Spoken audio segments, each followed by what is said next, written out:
Indigo বিপর্যয়ের 4 flight ইন্সপেক্টরকে বরখাস্ত করে দিল দেশের বিমান চলাচল নিয়ন্ত্রক কর্তৃপক্ষ ডিজিসিএ। বিভিন্ন বিমান সংস্থার যাত্রী পরিষেবার কোনো গাফিলতি রয়েছে কিনা, পরিষেবার দেওয়া সমস্ত রসদ বিমান সংস্থার কাছে রয়েছে কিনা, এই সব বিষয় দেখভাল করার জন্যই ডিজিসিএ ফ্লাইট অপারেশন ইন্সপেক্টর নিয়োগ করে থাকে। যে 4 জনকে বরখাস্ত করা হয়েছে তাদের দায়িত্ব ছিল ইন্ডিগোর কাজকর্ম ভালো করে দেখাশোনা করা, যা তারা করতে ব্যর্থ হয়েছেন বলে সূত্রের খবর। ইন্ডিগোর বিভ্রাটের পরেই কেন্দ্রীয় অসামরিক বিমান পরিবহন মন্ত্রী রামমোহন নাইডু ডিজিসিএর ভূমিকা নিয়ে প্রশ্ন তুলেছেন।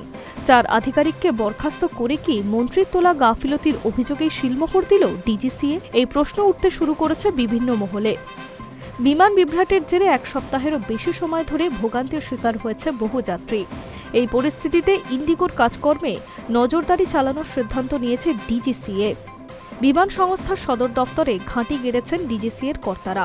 ওই অফিসাররা ইন্ডিগোর কর্মীদের ডিউটি রোস্টারের পাশাপাশি সংস্থাটি এখনও কত উড়ান বাতিল করেছে, সময় মতো বাকি উড়ান চলছে কিনা, যাত্রীদের টিকিটের ভাড়া ও জমা নেওয়ার মালপত্র ঠিকমতো ফেরত দেওয়া হচ্ছে কিনা সেই সব নজরে রাখবেন। তাদের দৈনিক রিপোর্ট পাঠাতে বলা হয়েছে বলে সূত্রের খবর। ইন্ডিগো বিপর্যয়ের কারণ অনুসন্ধান গড়া ডিজিসিএর 4 সদস্যের প্যানেলের সামনে হাজির দিয়েছেন ইন্ডিগোর সিইও।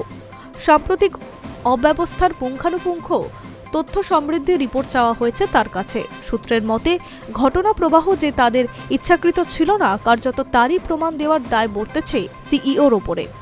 High News network.